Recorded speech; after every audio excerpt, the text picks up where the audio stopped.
Mr. Chair, on October 18, the Quadcom sent an invitation to former President Rodrigo Duterte to attend the Quadcom meeting today. Former President Duterte's legal counsel told yesterday that the former president cannot attend the hearing today.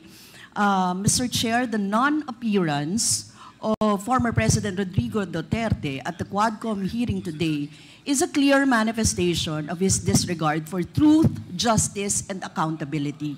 By refusing to participate, the former president is hindering the people's right to know and denying them the opportunity to seek justice for the crimes caused by the war on drugs during his term.